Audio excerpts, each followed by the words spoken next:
The dust rose in thick clouds under the merciless Arizona sun as the auctioneer's voice rang out across the makeshift platform in the center of Redemption Falls. It was the autumn of 1878, and the town square had been transformed into a grim marketplace where men sold other men like cattle, a practice that lingered in the darker corners of the frontier, despite the war's end 13 years prior. The crowd pressed closer, a mixture of ranchers, miners, and curiosity seekers, their faces shadowed by wide-brimmed hats, their boots scraping against the sun-baked earth. Among them stood a woman whose presence commanded a different kind of attention. Eleanor Whitmore, widow of the late cattle baron Jonathan Whitmore, her black mourning dress a stark contrast to the dusty browns and faded blues that dominated the frontier town. She had come to town for supplies, not expecting to witness what the locals called a labor auction, though everyone knew it was slavery by another name, dressed up in legal language and frontier brutality.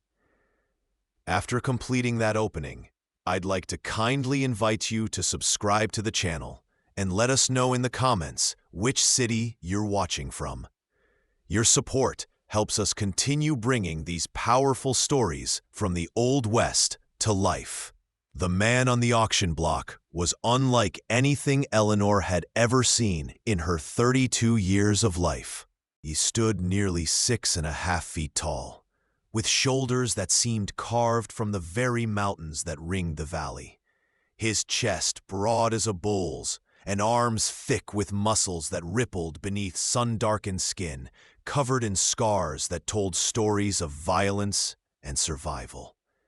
Chains bound his wrists and ankles, the iron links glinting in the harsh sunlight, and his face was hidden behind a curtain of dark hair that hung wild and unkempt past his shoulders. He wore nothing but tattered canvas pants, and his body bore the marks of recent whippings. Fresh welts crossed his back in angry red lines, some still weeping blood that had attracted flies in the afternoon heat.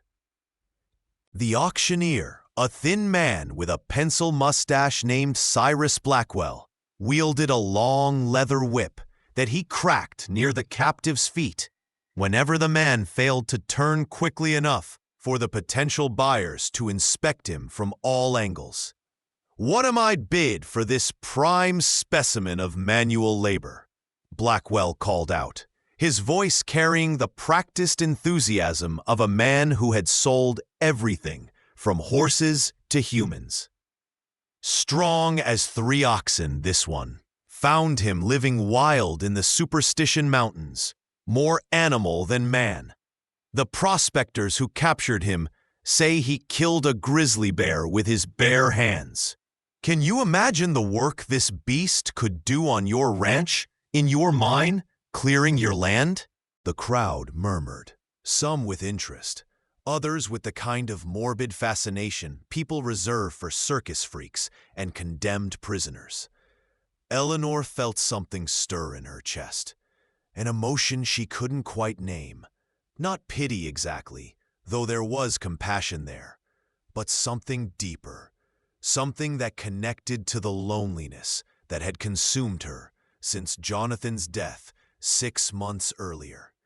The man on the platform had not spoken a word, had not even raised his head, but there was something in the set of his shoulders, the way he held himself, despite the chains and the degradation, that spoke of an unbroken spirit. $50, shouted Jebediah Crane, owner of the Broken Spoke Ranch, a man known for working his hired hands to death. I could use him to break horses and clear the North 40.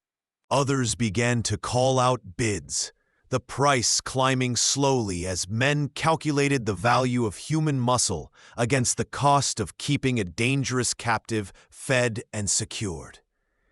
Eleanor watched as Blackwell raised his whip again, bringing it down across the captive's shoulders with a crack that made several women in the crowd gasp and turn away. The big man flinched, but made no sound, no cry of pain, nothing that would give his tormentors the satisfaction of knowing they had hurt him. Something in Eleanor broke at that moment. A dam of propriety and social expectation that had held firm through her husband's death, through the months of managing a ranch she didn't fully understand, through the loneliness and the fear of an uncertain future. "Don't whip him." The words burst from Eleanor's lips before she fully realized she had spoken, her voice cutting through the murmur of the crowd with surprising authority. Heads turned and conversations stopped as all eyes focused on the widow Whitmore, this woman who had been the picture of proper frontier aristocracy, now stepping forward with fire in her eyes. Blackwell paused, his whip hand frozen in midair, a sneer forming on his thin lips. "Ma'am, I don't think you understand what you're looking at here. This ain't some gentle farmhand you can take in like a stray dog. This is a dangerous animal, caught living wild in the mountains, killing and stealing to survive. He don't even speak proper English, just growls and grunts like a beast." The crowd laughed, but Eleanor held her ground, moving through the press of bodies until she stood directly before the platform, looking up at the chained man whose head remained bowed. "I'll take him," Eleanor said, her voice steady, despite the racing of her heart. "I'll pay whatever the current bid is, plus 20%, on the condition that he is transferred to my custody immediately, and without further violence." The crowd erupted in shocked whispers and outright protests. Women clutched their pearls and shook their heads, while men exchanged glances that said the widow Whitmore had finally lost her mind to grief. Jebediah Crane stepped forward, his face red with indignation. "Mrs. Whitmore, with all due respect to your late husband's memory, you can't be serious. That savage will kill you in your sleep. He's more animal than man, probably been raised by wolves or Indians or worse. You live alone out there at the Whitmore Ranch with just that old Mexican couple and a handful of ranch hands. You think they can control something like that?" Eleanor felt the weight of every eye upon her, felt the judgment and the assumptions. But she also felt something else, a certainty she hadn't experienced in months, a sense of purpose that had been missing since Jonathan died. "Call him a beast if you must," Eleanor said quietly, but her words carried in the sudden hush that had fallen over the square. "I see a soul crying for love."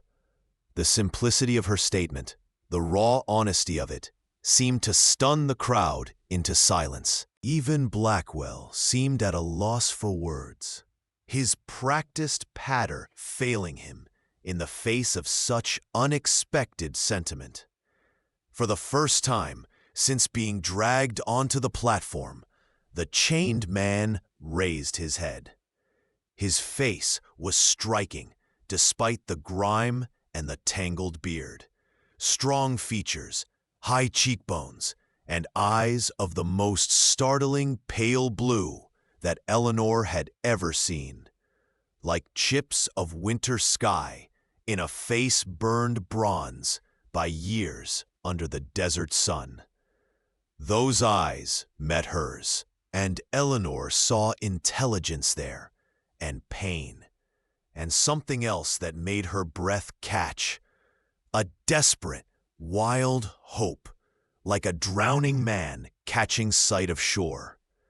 The bidding resumed, but Eleanor matched every offer with calm determination, drawing on the considerable fortune her late husband had left her. The price climbed to heights that made even Blackwell's eyes widen with greed. $75, then $100, then $125. Finally, Crane threw up his hands in disgust and withdrew, muttering about fool women and wasted money.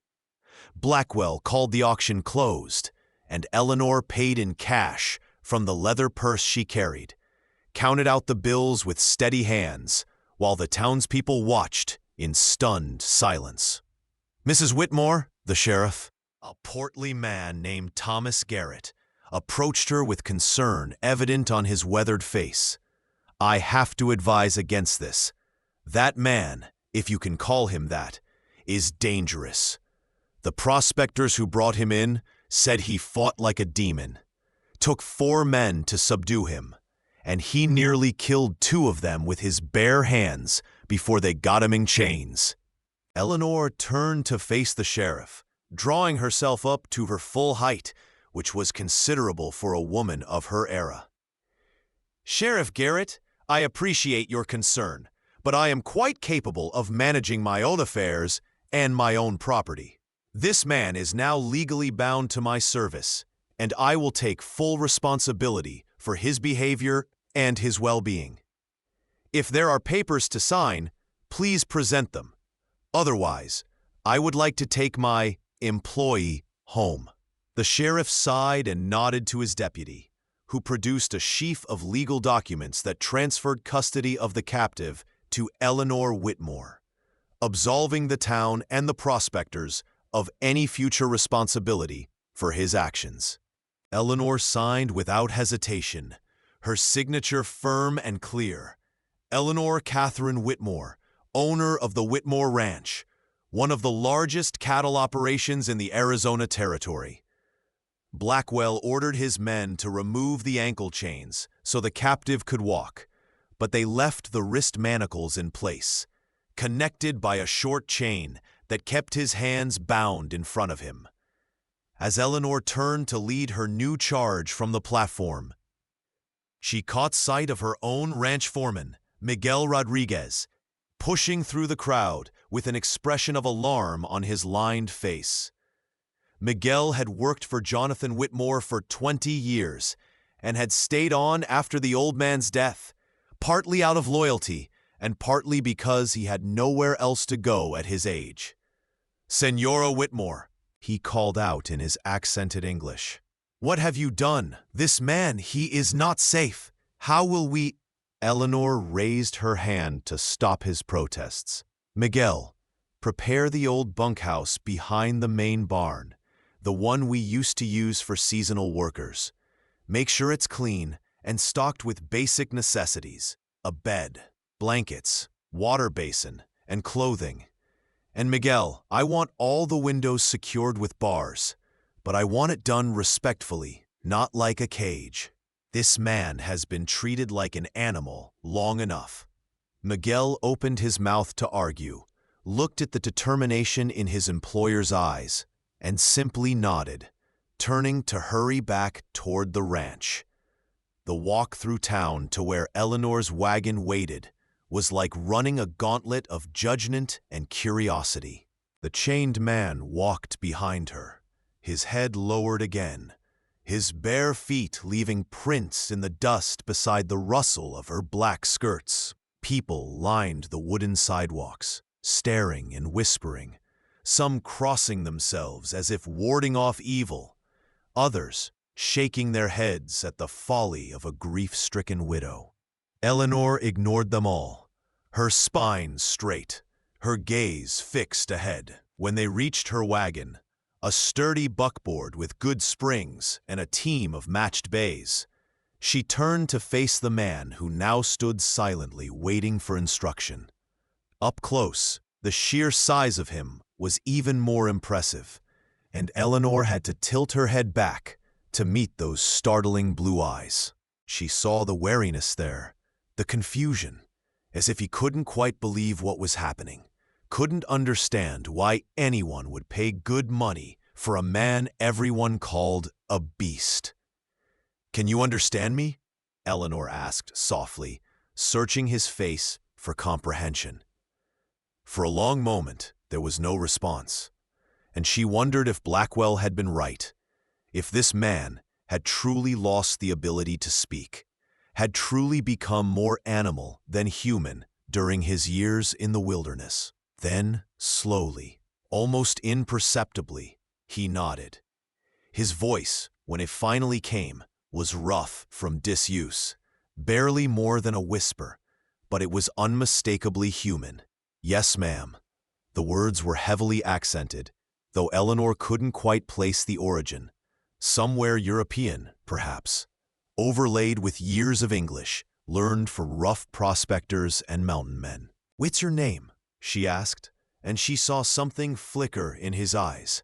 Surprise that anyone would ask, that anyone would care about such a detail. He hesitated, as if trying to remember something from a lifetime ago, then spoke again. "Matthias. Matthias, I don't remember the rest. Been too long." Eleanor nodded, accepting this. "Well then, Matthias, my name is Eleanor Whitmore. I've just purchased your contract of service, which means you'll be working on my ranch. I won't lie to you. People will expect me to treat you harshly, to keep you chained and beaten like an animal. But I don't believe that's how we build anything worthwhile in this life. I believe every soul deserves a chance at redemption, at finding their humanity again." She paused, gauging his reaction. "I'm going to offer you something that probably no one has offered you in a very long time. A choice. You can come with me to the ranch and work honestly, and in return, I'll treat you fairly, give you proper food and shelter, and eventually, if you prove trustworthy, I'll remove those chains. Or, if you prefer, I can set you free right here, right now, and you can take your chances back in the wilderness. But I'm warning you, the townspeople won't take kindly to seeing you free, and someone will hunt you down within a day or two." The man called Matthias stared at her for what felt like an eternity, those pale blue eyes searching her face as if looking for the lie, the trick, the trap that experience had taught him must be hidden somewhere in such an offer. Eleanor met his gaze steadily, letting him see the sincerity there, letting him see that she meant every word. Finally, he spoke again, his voice still rough, but growing stronger. "Why? Why would you do this? Everyone else sees only what I've become. Why do you see something different?" Eleanor felt tears prick at the corners of her eyes, though she fought them back.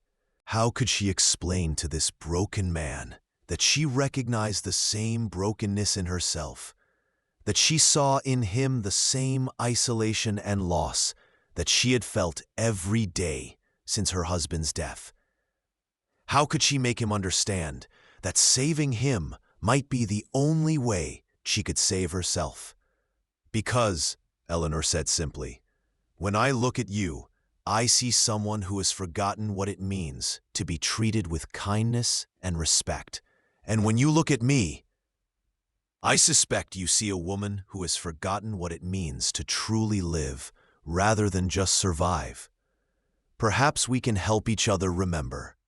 She held out her hand, an absurdly formal gesture given the circumstances, a refined lady in mourning clothes, offering her hand to a chained mountain man covered in scars and dirt. For a moment, Matthias simply stared at her extended hand, as if he had forgotten what such a gesture meant. Then, slowly, he raised his bound hands and took her hand in his palm rough and calloused, his grip surprisingly gentle for someone with such enormous strength. "I'll come with you, ma'am," he said quietly. "I'll work honest, and I won't cause you trouble. You have my word on that, whatever it's worth." Eleanor felt something shift in her chest, a loosening of the tight bands of grief and loneliness that had constricted her heart for so long. "Your word is worth a great deal to me, Matthias. Now let's get you home." She helped him climb into the back of the wagon, his chains making the process awkward, and arranged some burlap sacks for him to sit on. As she took her seat at the front and gathered the reins, she felt the weight of the town's judgment following her. felt the whispers and the predictions of doom. Let them talk, she thought. Let them say Eleanor Whitmore has lost her mind. Perhaps she had. Or perhaps, for the first time in months, she had finally found it again. As the wagon rolled out of Redemption Falls toward the Whitmore Ranch, Eleanor glanced back at her new charge and saw him lifting his face to the sun, his eyes closed, breathing deeply, as if tasting freedom for the first time in years.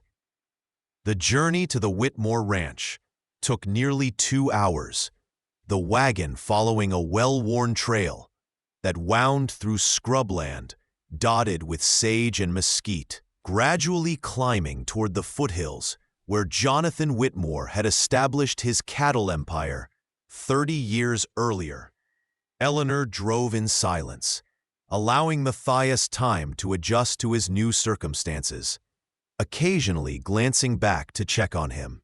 He sat perfectly still in the wagon bed, his chained hands resting on his knees, his eyes taking in the landscape with an intensity that spoke of someone who had spent years reading the land for survival. The afternoon sun beat down mercilessly, and Eleanor noticed him beginning to redden despite his already dark tan. Years in the mountains had apparently taught him to seek shade during the hottest part of the day, and the open wagon offered none. She stopped the horses near a small creek that crossed the trail and climbed down from her seat. "We'll rest here a few minutes," Eleanor announced, more to break the silence than out of necessity. "The horses need water, and I suspect you could use some as well." She approached the back of the wagon and began to lower the tailgate, and Matthias immediately moved to help her despite his chains, his movements quick and efficient. Once the tailgate was down, he jumped down with surprising grace for someone his size, his bare feet finding purchase on the rocky ground. Eleanor led him to the creek, and without waiting for permission, Matthias dropped to his knees and plunged his face directly into the cold water, drinking deeply before coming up gasping and running his wet hands through his tangled hair and beard. The water streamed down his chest, cutting pale rivulets through the dust and grime that coated his skin, revealing more of the scars that marked him like a living map of violence survived. Eleanor watched him, noting the way he moved. There was a wildness to him, yes, but also a careful awareness of his surroundings, his head constantly turning to track sounds and movements that Eleanor couldn't even perceive. When he had drunk his fill, he sat back on his heels and looked up at her, water dripping from his beard. "Thank you, ma'am. I haven't had clean water in I can't remember how long." Eleanor nodded and sat down on a nearby rock, grateful for the shade of a twisted cottonwood tree that grew beside the creek. "Matthias, can I ask you something? How long were you living in the Superstition Mountains?" He considered the question, his brow furrowing, as he tried to calculate time in a way that had probably meant nothing to him for years. 7 winters, maybe 8. Lost count after a while. Days just blended together. "And before that?" Eleanor pressed gently. "Where did you come from? Who were you before the mountains?" Matthias's expression darkened, and for a moment Eleanor thought he might not answer, might retreat back into the silence that had protected him from the world's cruelty. But then he began to speak, his words coming slowly at first, then faster, as if a dam had broken. "I came from Germany. My family, we immigrated when I was 16, maybe 17, 1861, I think. My father thought there would be opportunities in America, land and freedom we couldn't have in the old country. We settled in Pennsylvania, and when the war came, I enlisted. I was young and stupid, thought it would be an adventure." He laughed bitterly. 4 years of hell, That's what it was. Saw things no man should see. Did things I can't forgive myself for. After the war ended, I couldn't go back home. Couldn't face my family with blood on my hands and nightmares in my head. Eleanor listened intently, beginning to understand the layers of pain and trauma that had driven this man into the wilderness, had transformed him from a civilized young immigrant into the chained savage the town had called a beast. Matthias continued, his voice taking on a monotone quality as he recounted horrors.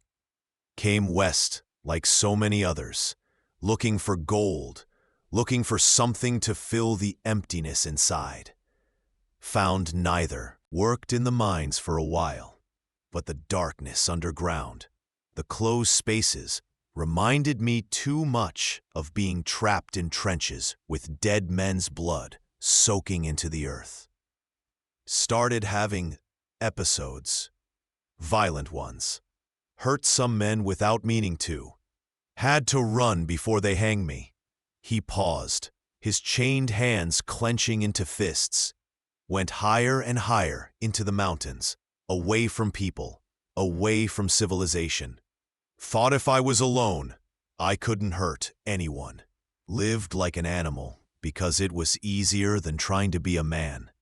Forgot what it meant to speak, to think, to feel anything except survival.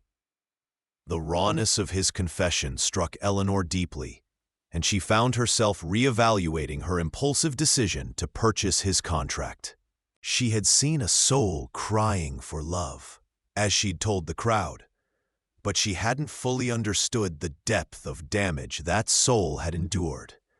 This wasn't just a man who had been treated badly. This was a man who had been broken by war, by isolation, by his own inner demons, and then further brutalized by those who had captured him. The prospectors who brought you in? Eleanor asked carefully. How did they capture you? Matthias's jaw clenched, and she saw shame flicker across his face. Caught me stealing food from their camp. I was starving. Winter had been hard, and I couldn't find enough to eat. They set a trap with fresh bread. Actual bread, ma'am, not just dried meat and roots. I couldn't resist. Walked right into their snare, like a stupid animal. They beat me nearly to death, then kept me chained and beat me some more, just for sport. Said they'd sell me to the highest bidder, make back their losses from what I'd stolen. Eleanor felt anger rising in her chest, anger at the cruelty of men who would treat another human being with such callous disregard. That's over now, she said firmly. You're with me now, and on my ranch we don't treat people like animals, no matter what they've done or where they've been. She stood and brushed dust from her skirts. Come, we should continue. We still have an hour's ride ahead, and I want to get you settled before dark. As they returned to the wagon, Eleanor made a decision. She reached into the toolbox under the driver's seat and pulled out a heavy pair of bolt cutters that her ranch hands used for repairing fences. Matthias watched her warily, uncertain of her intentions. Hold out your hands, Eleanor commanded. When he hesitated, she added more softly, Please, trust me. Slowly, Matthias extended his chained wrists, and Eleanor positioned the bolt cutters on one of the chain links. It took considerable effort. She was strong from years of ranch work, but the iron was thick. But finally, the link snapped with a sharp crack. There, Eleanor said, slightly breathless from the exertion. You're no longer in chains. I meant what I said about giving you a choice and treating you with respect. I won't have you arriving at my ranch looking like a prisoner. Matthias stared at his freed hands, turning them over as if he couldn't quite believe what had just happened. The manacles still encircled his wrists, but the chain that connected them was gone, giving him full use of his arms for the first time since his capture. Eleanor saw moisture gathering in those pale blue eyes, saw his throat working as he struggled with emotions that he had probably suppressed for years. "Ma'am," he said roughly, his voice thick with feeling, "I don't know what to say. No one has shown me such kindness since before the war. I swear to you, I'll work hard, I'll cause no trouble, and I'll protect you with my life if needed. You have my word as a man, as the man I used to be and hope to become again." Eleanor felt her own eyes misting with tears at the sincerity in his voice, at the transformation already beginning in him, now that he had been shown even this small measure of dignity and respect. "Come," she said, her voice slightly unsteady. "Let's go home." The rest of the journey passed in companionable silence, Matthias now sitting up front beside Eleanor on the wagon seat, rather than in the back like cargo. She could feel the heat radiating from his large frame, could sense his hyper-awareness of his surroundings, the way he tensed whenever they passed through a narrow defile or rounded a blind corner. The war wounds ran deep, she realized, deeper than the scars on his body.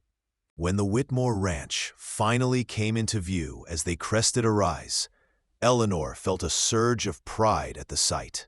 The main house was a sprawling adobe structure with a red tile roof, built to stay cool in summer and warm in winter, with a wide veranda that wrapped around 3 sides.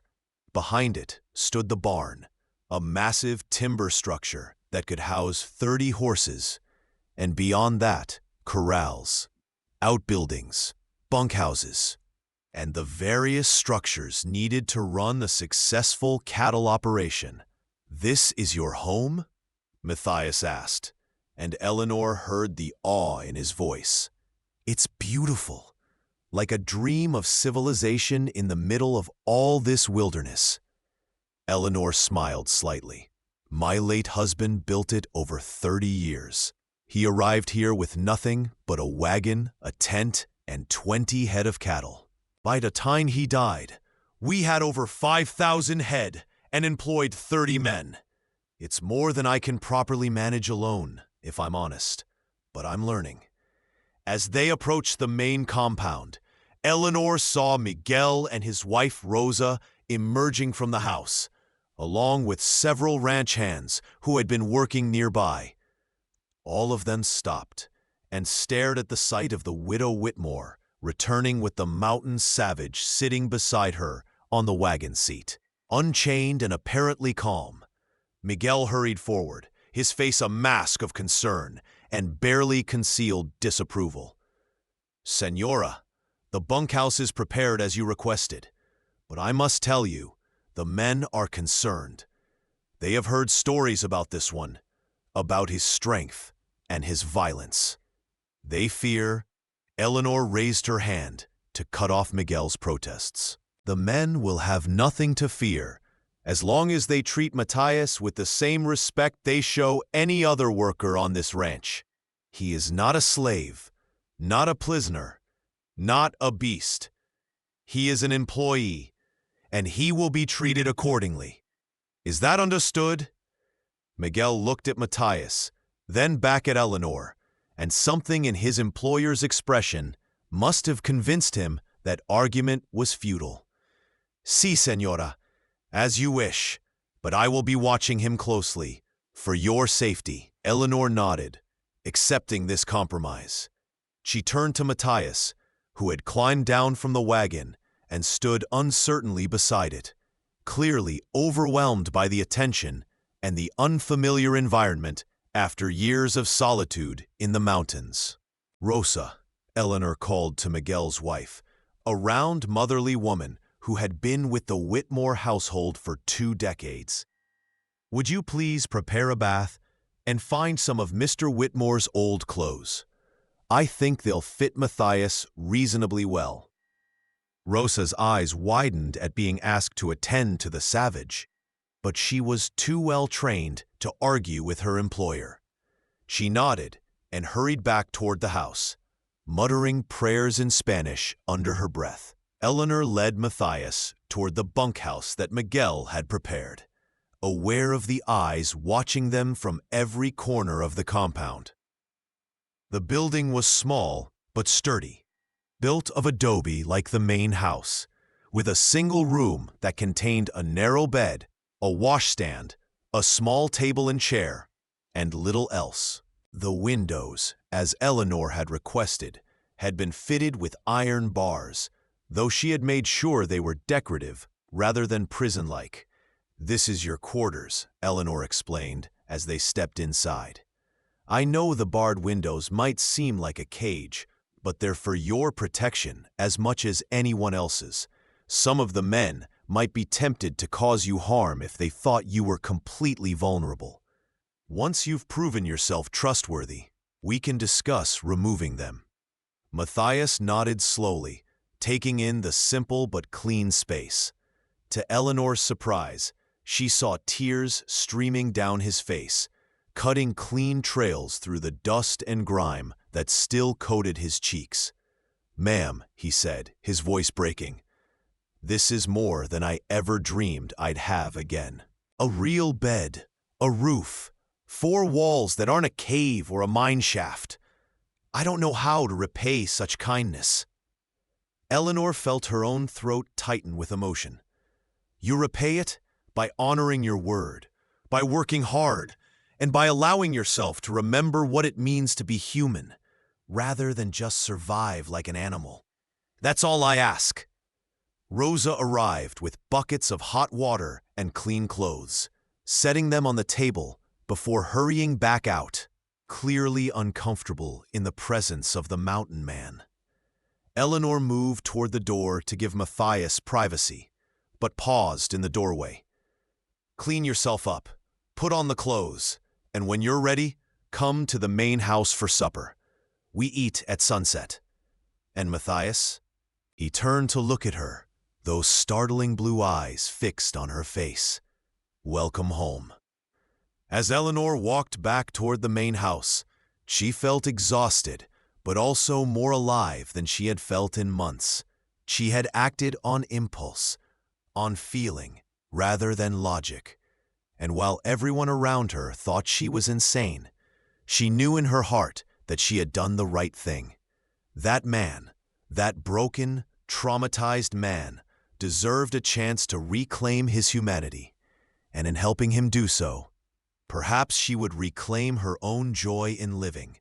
The sun was setting over the mountains, painting the sky in brilliant shades of orange and gold, and for the first time since Jonathan's death, Eleanor felt hope stirring in her heart. The following weeks at the Whitmore Ranch fell into a rhythm that surprised everyone, including Eleanor herself. Matthias proved to be an extraordinarily hard worker, approaching every task with single-minded intensity that came from years of survival in the wilderness, where laziness meant death.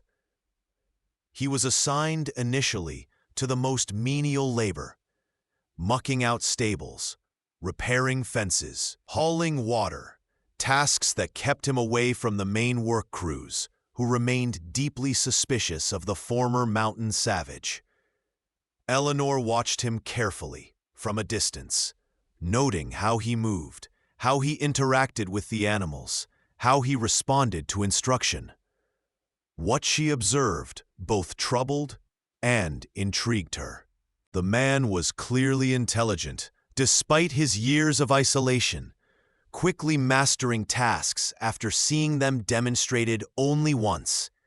But he also displayed behaviors that spoke to deep trauma and long-term survival in hostile conditions. He startled violently at unexpected sounds, dropping into a defensive crouch that looked more animal than human. He ate his meals with desperate speed, as if expecting someone to snatch the food away at any moment, and often secreted portions away in his pockets, unable to trust that there would be another meal tomorrow. At night, According to Miguel, who checked on him regularly, he paced his small room for hours, unable to settle, unable to trust the safety of walls and a locked door. The ranch hands gave him a wide berth, treating him with the wary respect men show a chained bear, acknowledging his power while keeping careful distance. Only the animals seemed unafraid of him. The horses, usually skittish around strangers, calmed in his presence, and Eleanor often found him in the stables late at night, speaking softly to them in German, his large hands gentle as he stroked their muzzles and combed their manes. It was during one of these late-night visits to the stables that Eleanor first witnessed the full extent of Matthias's damage. She had been unable to sleep, haunted by memories of her late husband, and had decided to take a late-night walk around the compound, when she heard sounds coming from the barn. Not the peaceful murmurs of a man with horses, but harsh, panicked breathing and what sounded like sobbing. She found Matthias curled in a corner of an empty stall, his massive frame shaking, his hands pressed over his ears, his eyes squeezed shut. He was muttering in German, fragments of sentences that Eleanor's limited understanding of the language couldn't fully translate. But the meaning was clear enough. He was back in the war, reliving some horror that the darkness and closed space of the barn had triggered. Eleanor knew she should probably alert Miguel, should maintain proper distance from this damaged man. But something in her wouldn't allow it. She knelt beside him, careful not to touch him, and began speaking softly. "Matthias, you're safe. You're at the Whitmore Ranch. The war is over. You're not in the trenches anymore." At first her words seemed to have no effect, and she worried that he was too deep in his trauma to hear her. But gradually his breathing began to slow, his muttering quieted, and his eyes opened, those startling pale blue eyes now filled with confusion and shame. "Mrs. Whitmore," he gasped, "I apologize. I didn't mean to. The darkness sometimes brings back." Eleanor held up her hand to stop his apologies. "You don't need to explain. My husband fought in the Mexican War as a young man. He had nightmares until the day he died. He called them the dark times. There's no shame in carrying such burdens, only in pretending they don't exist." Matthias stared at her, and she saw something shift in his expression. Relief, perhaps, at being understood rather than judged. "Does it ever get better, ma'am? Or do the ghosts just follow you forever?" Eleanor considered the question carefully before answering honestly. "I don't know. Jonathan learned to manage his ghosts, to push them back most days, but they never fully left him. I think the key is learning to live alongside them rather than trying to outrun them. And I think having people who understand, who don't judge you for your struggles, that helps more than anything." They sat in companionable silence for several minutes, Eleanor on one side of the stall, Matthias on the other, the sounds of the horses shifting in their stalls, a soothing background. Finally, Matthias spoke again, his voice barely above a whisper. "Why are you doing this, Mrs. Whitmore? Really? Everyone in town thinks you're crazy, thinks I'll murder you in your sleep or worse. You could have bought any number of normal workers, respectable men who wouldn't frighten your staff or require constant watching. Why take on a broken man with more problems than solutions?" Eleanor had asked herself the same question many times over the past weeks, and she still wasn't entirely sure of the answer. But she tried to put it into words. "When my husband died, I felt like I had died with him. We had been married for 15 years, and in that time, I had built my entire identity around being his wife, managing his household, supporting his ambitions. When he was gone, I didn't know who I was anymore. I went through the motions of living, managing the ranch, dealing with business matters, maintaining appearances.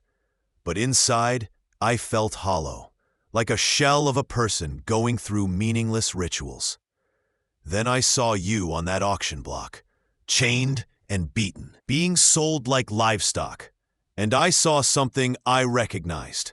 Someone who had forgotten what it meant to truly live rather than just survive. In that moment, I realized that maybe by helping you remember your humanity, I could remember mine too. The honesty of her confession seemed to stun Matthias into silence. When he finally spoke, his voice was rough with emotion. You saved me from a fate worse than death, Mrs. Whitmore. Being bought by someone like Crane, being worked to death and buried in an unmarked grave somewhere on the prairie. That's what I was facing. You gave me a chance at something I thought I'd lost forever. Hope. I don't know if I can become the man I was before the war, before the mountains. But I want to try. For you, for myself, for the memory of who I used to be. Eleanor felt tears prickling at her eyes and blinked them back. Then we'll help each other, she said softly. We'll both learn to live again rather than just survive.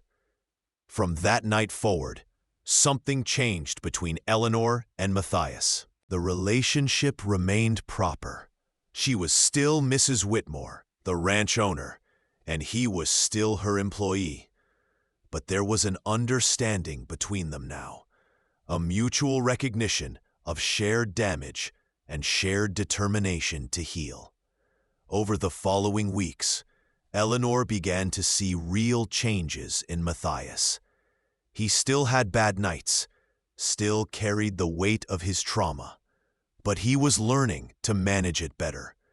She started having him work more closely with the other ranch hands, and while they remained wary, they began to recognize his worth.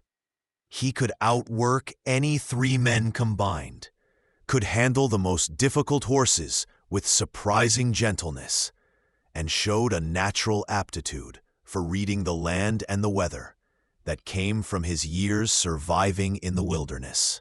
During the day, Matthias worked alongside the crew, but in the evenings, Eleanor began inviting him to take supper in the main house rather than eating alone in his bunkhouse.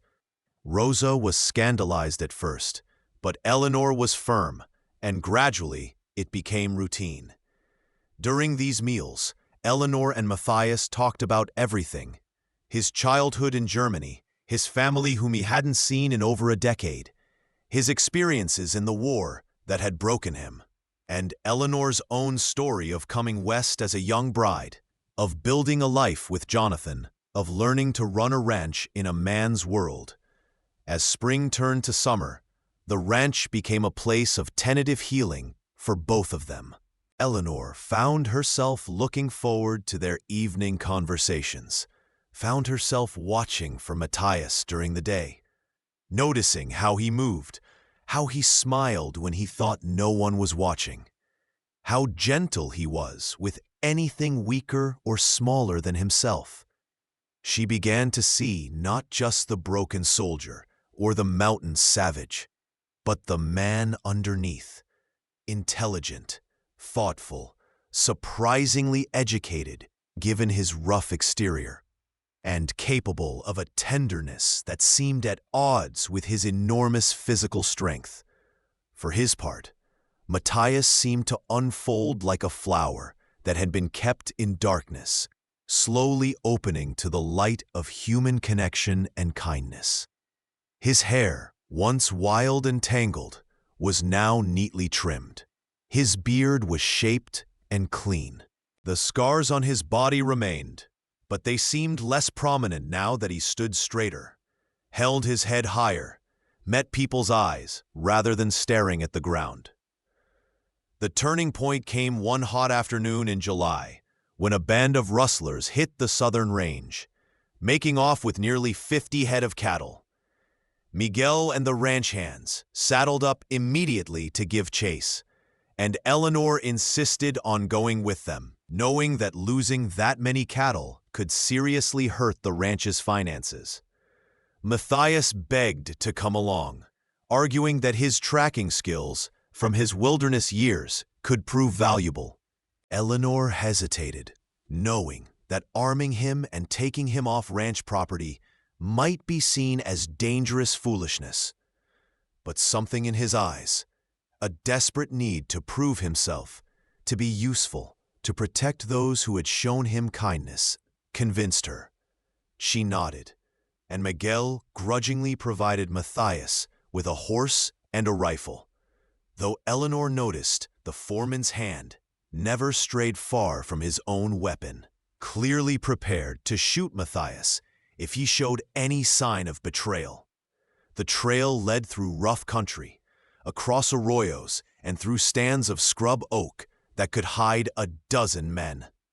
The rustlers had several hours' head start, but Matthias proved to be as good a tracker as he'd claimed, reading the signs in the disturbed earth and broken vegetation that the others had missed. By sunset, they had caught up to the rustlers' camp in a box canyon, and Miguel began planning an assault. It was Matthias who suggested a better approach, using his knowledge of the terrain to position men on the canyon rim while others blocked the entrance. The plan worked perfectly. The rustlers, finding themselves surrounded and outgunned, surrendered without a shot being fired, and the cattle were recovered intact. On the ride back to the ranch, Eleanor noticed the change in how the other men treated Matthias. There was respect in their eyes now, a grudging acknowledgement that perhaps the widow Whitmore hadn't been so crazy after all. That evening, as Eleanor and Matthias sat on the veranda of the main house, watching the stars emerge in the darkening sky, she felt something shift between them, something that had been building for weeks, but which neither had acknowledged. "You were magnificent today," Eleanor said softly. "The way you tracked those men, the way you led the others. You weren't just a worker following orders. You were a leader, a protector." Matthias was silent for a long moment, his large hands wrapped around a cup of coffee, his eyes fixed on the distant mountains where he had once lived like an animal. "I felt like a man again today," he said finally. "Not a beast, not a broken soldier, not something to be feared or pitied. Just a man doing what needed to be done to protect what matters. And what matters, Mrs. Whitmore, is you. This ranch, the life you've given me. I would die before I let anyone hurt you or take this away." The intensity in his voice sent a shiver through Eleanor, and she realized with sudden clarity that what she felt for this man went far beyond the compassionate concern of an employer for an employee. She had fallen in love with him, with his strength and his gentleness, with his damaged soul and his determination to heal, with the way he looked at her as if she were the sun around which his world orbited. The realization should have frightened her, should have sent her running back to the safety of propriety and social convention, but instead, it filled her with a fierce joy she hadn't felt since before Jonathan's death. "Matthias," she said carefully, her heart pounding, "do you remember what I said that first day at the auction? When I told the crowd that, where they saw a beast, I saw a soul crying for love?" He nodded, his pale blue eyes finding hers in the gathering darkness. "Those words have haunted me every day since. I didn't understand them fully when I spoke them, but I understand now." "What do you understand, ma'am?" His voice was barely a whisper. But Eleanor heard the hope and fear mingled in equal measure. She took a deep breath, knowing that what she was about to say would change everything between them, would scandalize the entire territory if it became known. but unable to hold the truth inside any longer. I understand that I wasn't just seeing your soul crying for love. I was seeing my own soul reflected in yours. I was seeing two broken people who had forgotten what it meant to truly connect with another human being. And I understand now that I didn't buy your contract that day to save you. I did it to save myself. Matthias set down his coffee cup with trembling hands and turned to face her fully.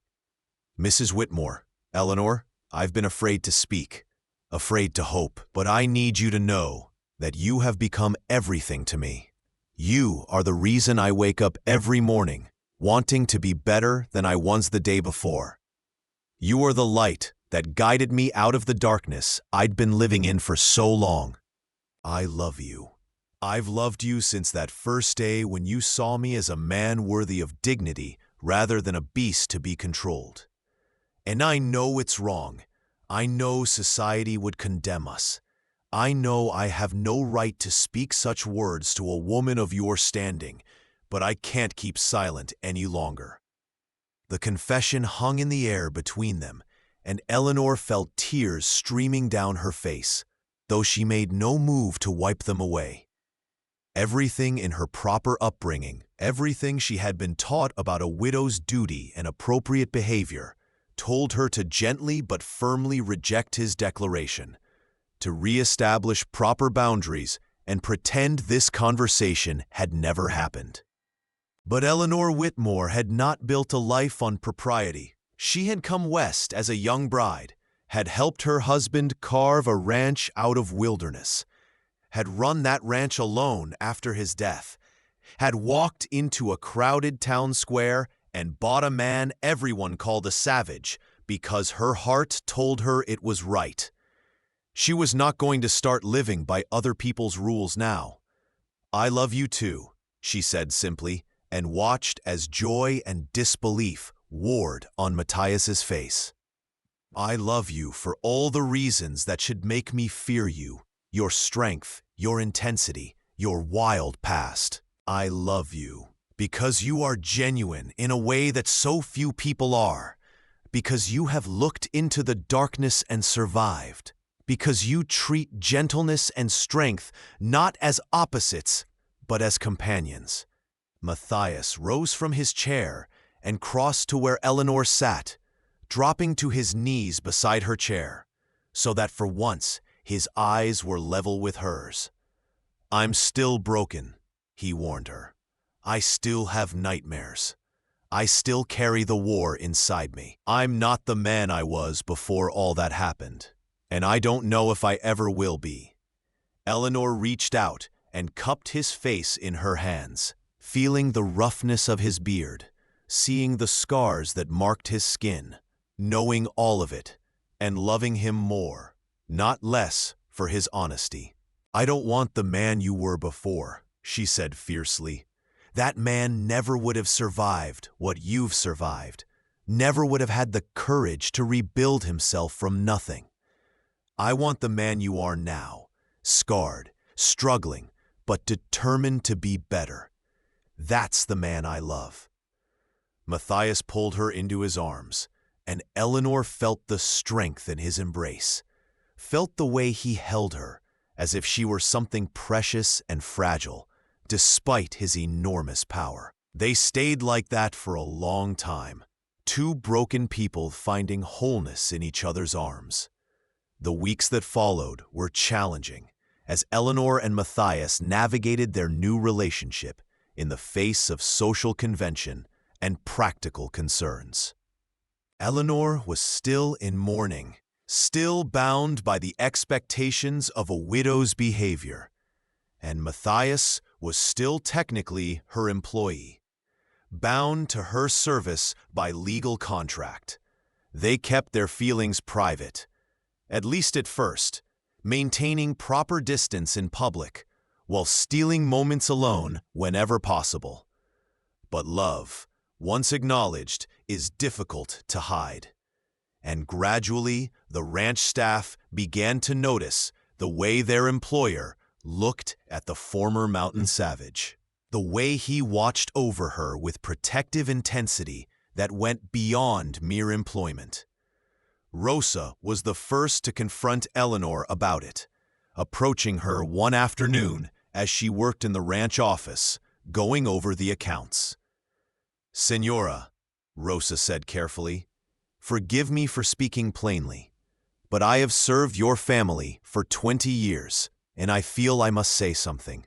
The way you look at that man, Matthias, it is not the way an employer looks at a worker. And the way he looks at you," she trailed off, crossing herself. Eleanor looked up from her ledgers, knowing that she owed this loyal woman honesty. "You're right, Rosa.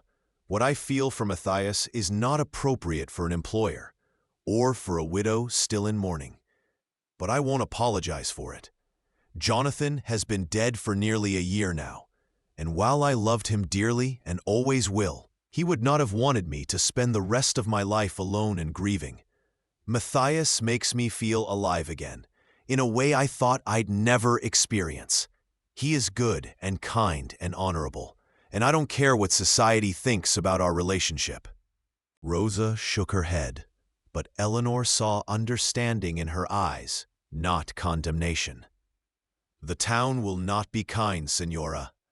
They already think you are loca for taking in that man. If they learn that you love him, they will say terrible things." Eleanor nodded, accepting this truth. "Let them talk. I've spent too much of my life worrying about what others think. It's time I started living for myself."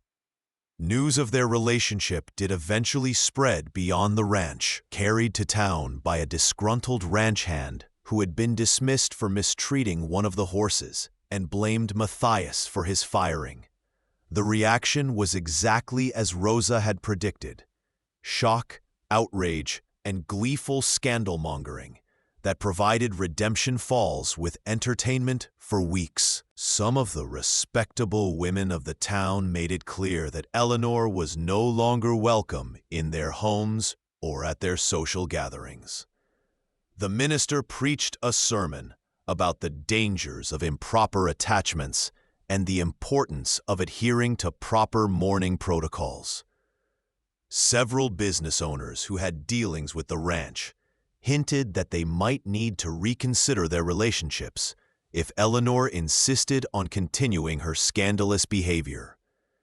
Through it all, Eleanor held her head high, conducting her business as usual, refusing to show any shame or regret for her choices. The crisis came to a head when Jebediah Crane, the rancher who had originally tried to buy Matthias at the auction, showed up at the Whitmore Ranch with a legal document claiming that Eleanor's contract with Matthias was invalid because she had removed his chains without proper authority, effectively freeing a bound laborer in violation of territorial law. Crane argued that Matthias should be returned to auction, where he could be properly disposed of, to someone who would control him appropriately. Eleanor knew immediately that this was just an excuse. Crane had been one of the loudest voices condemning her relationship with Matthias, and he saw an opportunity to humiliate her and destroy what she had built with the man she loved. She stood on her veranda, facing Crane, who had brought the sheriff and a small crowd of townspeople with him, clearly expecting this to be a public spectacle. "Mr. Crane," Eleanor said coldly, "I have the bill of sale and the contract right here. Everything was conducted legally and properly. The decision to remove Matthias's chains was mine to make as the purchaser of his contract, and I will not return him to you or anyone else." Crane sneered, his face red with anger and something else. Jealousy, perhaps, or simply the rage of a man who was used to getting his way and couldn't tolerate being defied by a woman. "The law says that dangerous men like him need to be controlled, Mrs. Whitmore. He's a savage, barely better than an animal, and everyone knows you've been behaving improperly with him. You're a disgrace to your late husband's memory and to decent women everywhere. I'm demanding that he be returned to proper custody before he murders you in your bed." Eleanor felt Matthias tense beside her. He had insisted on being present for this confrontation, despite her concerns. And she reached out to take his hand, a gesture that caused gasps from the assembled crowd. "Let me be absolutely clear," Eleanor said, her voice carrying across the yard with steel-edged authority. "Matthias is a free man. I purchased his contract, yes, but that contract was based on fraudulent claims that he was dangerous and uncontrollable. He has proven himself to be an exemplary employee and an honorable man. Moreover, I am terminating his contract of service as of this moment and offering him employment as my ranch foreman, with full wages and complete autonomy. And since we're discussing my personal business in such a public fashion, let me also announce that I intend to marry him as soon as the proper mourning period has passed." The crowd erupted in chaos, shouting, accusations, women fainting or pretending to faint, men calling Eleanor insane and demanding that the sheriff do something. Through it all, Eleanor stood firm, her hands still clasped in Matthias's, presenting a united front against the judgment and condemnation of the town. Sheriff Garrett stepped forward, looking uncomfortable but resigned. "It appears to be within your rights as the purchaser of said contract. As for the marriage, well, that's between you and your conscience, not a matter for the law." He turned to Crane. "I'm sorry, Jeb, but there's nothing I can do here. The lady is within her legal rights, even if her choice is controversial." Crane sputtered with rage, but seeing that he would get no satisfaction, he mounted his horse and rode off, trailing threats about what would happen to Eleanor's business relationships and social standing. The crowd gradually dispersed, leaving Eleanor and Matthias standing. Eleanor turned to face him, seeing the concern in his eyes, but also the fierce joy that came from being publicly claimed, from knowing that she had chosen him over social approval. "You're not ruining anything," she said firmly. "You're giving me a reason to build a new life, rather than just maintaining the old one. Besides, we both know I've never been very good at following society's rules." Matthias laughed, a sound Eleanor had rarely heard from him, and pulled her into his arms, no longer caring who might see. "I love you, Eleanor Whitmore, and I promise to spend the rest of my life proving that you didn't make a mistake when you looked at me and saw something worth saving." Eleanor buried her face in his chest, feeling the steady beat of his heart, and knew with absolute certainty that she had made the right choice that day in the town square, when she had demanded they stop whipping him, when she had seen past the chains and the brutality to the soul crying for love underneath. The following months were a period of adjustment and growth for both Eleanor and Matthias as they built their life together in the face of continued social disapproval. Eleanor kept her word about making Matthias her foreman, and to everyone's surprise, he excelled in the role. His years surviving in the wilderness had given him an understanding of the land, the weather, and animal behavior that proved invaluable in running a successful ranch. Under his management, the Whitmore Ranch became even more prosperous as he implemented innovative practices for managing the herds and protecting against rustlers and predators. The ranch hands, who had initially been skeptical of taking orders from the man they had known as a chained savage, gradually came to respect his leadership and his fairness. Matthias never asked them to do anything he wouldn't do himself, often working harder than any of them, and he treated every man with the same dignity and respect that Eleanor had first shown him. As summer faded into autumn, Eleanor and Matthias began making plans for their wedding, set for early spring to allow a full year of mourning to pass since Jonathan's death. They knew the ceremony would be small. Most of the respectable people in Redemption Falls had made clear they would not attend, but they didn't care. The only people they wanted present were those who had stood by them, who had seen past social conventions to recognize genuine love and growth.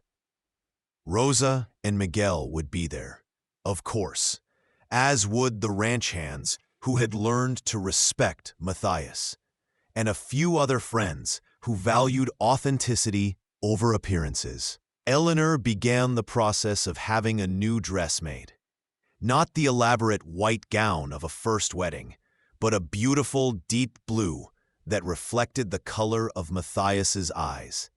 And Matthias had his hair professionally cut and bought his first new suit of clothes since before the war. But fate, it seemed, had other plans. In late October, a telegram arrived at the ranch that would change everything. It came from a lawyer in Pennsylvania, informing Matthias that his father had died and left him a substantial inheritance, the family farm, and a considerable amount of money saved over decades of frugal living. His mother was still alive, but in poor health, and she was asking if he would return to take over the family property. Matthias stared at the telegram for a long time, his face a mask of conflicting emotions. "I haven't seen them in over 15 years, he said quietly. "I left without a word, without explanation. I was too ashamed of what I'd become, what I'd done in the war. I thought it would be better if they believed I was dead, rather than know I turned into what I became." Eleanor took his hand, understanding the pain and guilt he was feeling. "But you're not that man anymore. You've rebuilt yourself, found your way back to humanity. Don't you think your mother deserves to see that? To know that her son survived and came back from the darkness?" The decision to travel to Pennsylvania was not easy, requiring them to leave the ranch in Miguel's capable hands for several months. But Eleanor insisted they go together. She wanted to meet the family that had produced this remarkable man, wanted to help him bridge the gap between his past and his present. The journey east was long and difficult, taking them across territories that were still raw and dangerous, through cities that shocked Matthias with their noise and crowds after so many years in wilderness and small frontier towns. When they finally arrived at the small farm outside Philadelphia where Matthias had grown up, Eleanor watched as he stood at the gate, trembling, unable to make himself walk up the path to the house. "What if she doesn't recognize me?" he whispered. "What if she's ashamed of what I became?" Eleanor squeezed his hand. "She's your mother. She'll recognize her son, no matter how much you've changed. And she'll see what I see, a man who survived hell and came out stronger for it." The reunion was everything Eleanor could have hoped for and more. Matthias's mother, a tiny woman in her 70s, with eyes the same startling blue as her son's, took one look at the large, scarred man standing in her doorway and burst into tears of joy. "Matthias, mein Sohn! Oh, mein Gott! I thought you were dead. I prayed every night for news of you, any news, and now here you stand." She pulled him down to her level, embracing him with surprising strength for someone so frail. And Matthias, this man who had survived war and wilderness and brutality, broke down completely, sobbing in his mother's arms like the young boy he had been when he left for war so many years ago. Eleanor watched through her own tears as mother and son were reunited. As Matthias poured out the story of his years in the wilderness, his capture, his salvation at Eleanor's hands, and his slow return to humanity, his mother listened to it all, never judging, never condemning, only expressing gratitude that he had found his way back. Over the weeks that followed, Eleanor and Matthias worked together to settle his father's estate and ensure his mother would be comfortable for the rest of her days. They hired caregivers to stay with her, made sure the farm would continue to provide income, and spent precious time reconnecting and healing old wounds. But both Eleanor and Matthias knew they belonged in the West now. The frontier had shaped them, had brought them together, and it was where their future lay. Before they left, Matthias's mother pulled Eleanor aside for a private conversation. "Thank you," the old woman said simply, taking Eleanor's hands in her own. "Thank you for seeing my son when no one else did, for giving him a chance when everyone else called him a beast, for loving him despite all the reasons the world said you shouldn't. You brought my boy back to me, and for that, I will be forever grateful." The journey back to Arizona seemed shorter than the trip east, perhaps because they were traveling toward home rather than away from it, or perhaps because they traveled as true partners now, their relationship strengthened by the trials they had faced together. When they finally crested the rise that gave the first view of the Whitmore Ranch, Matthias pulled his horse to a stop and just sat, staring at the sprawling compound that had become his salvation and his home. "A year ago," he said quietly, "I was living in a cave, eating whatever I could catch or steal, barely remembering what it meant to be human. I thought I would die alone in those mountains, that I'd lived so long as an animal that I'd forgotten how to be anything else. And now look at me. I'm a man with a home, a woman I love, work that matters, and even my mother's blessing. It seems impossible, like a dream I'm afraid I'll wake up from." Eleanor guided her horse closer, reaching across the space between them to take his hand. "It's not a dream. It's real, all of it, and you earned it by refusing to give up, by choosing to fight your way back to humanity, even when it would have been easier to remain in the darkness. You're a testament to the power of redemption, Matthias, and to the possibility of second chances." They rode down to the ranch together, and the sight that greeted them warmed both their hearts. Miguel and Rosa had prepared a celebration, and the ranch hands had decorated the main house with welcome banners. Even more surprising, several people from town had made the journey out to the ranch, people who had apparently changed their minds about the widow Whitmore and her controversial choice, or who had at least decided that anyone who could inspire such loyalty and prosperity deserved a second look. The wedding, when it finally took place in early March of 1879, was small but perfect. They held it on the ranch rather than in town, under a brilliant blue sky, with the mountains as their backdrop. The minister who agreed to perform the ceremony was a circuit preacher who cared more about love and redemption than social conventions. And his words about second chances and the transformative power of seeing the good in others moved everyone present to tears. Eleanor wore her deep blue dress, and Matthias stood beside her in a new suit that Rosa had tailored to fit his enormous frame. His hair neatly trimmed, his beard shaped, looking every inch the prosperous rancher, rather than the savage who had stood on an auction block 9 months earlier. When the minister asked if anyone had objections, A silence fell over the gathering, and Eleanor felt Matthias tense beside her, still half expecting someone to declare their union an abomination. But no one spoke, and the moment passed. "I now pronounce you husband and wife," the preacher declared, and Matthias pulled Eleanor into his arms, kissing her with a tenderness that belied his great strength.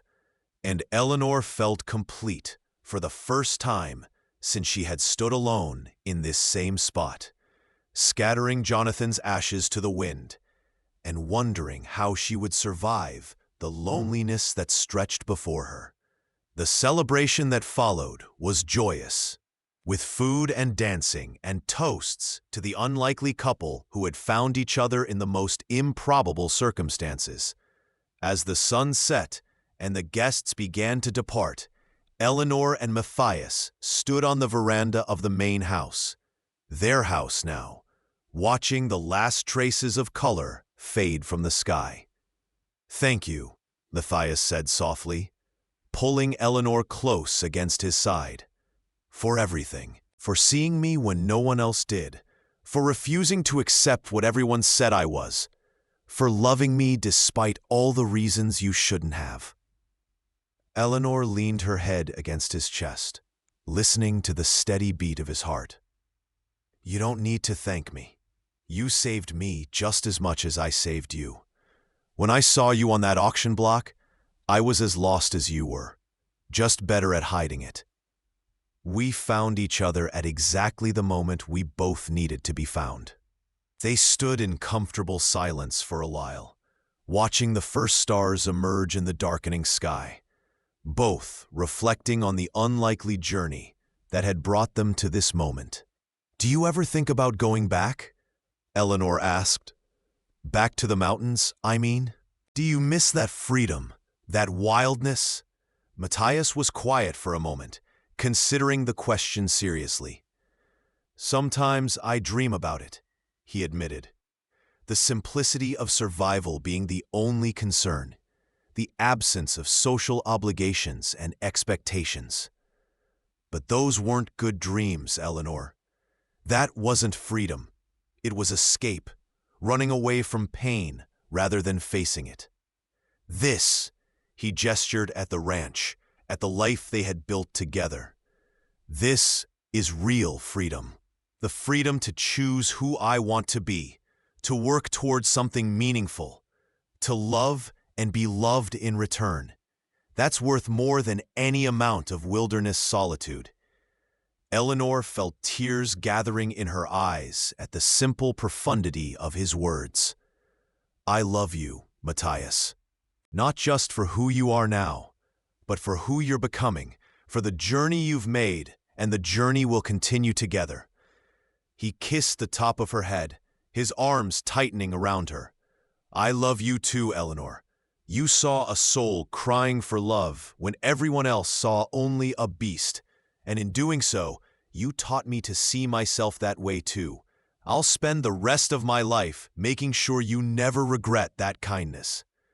As night fell fully over the Whitmore Ranch, the stars blazing in the clear desert sky, Eleanor and Matthias went inside together, closing the door on their past and stepping forward into their future. It would not be an easy life. The frontier never was. But it would be a life built on love, respect, and the unshakable belief that every soul deserves a chance at redemption, no matter how far they have fallen. If you like this story, please like this video, subscribe to the channel, and share your impressions of this story in the comments. To listen to the next story, click on the box on the left.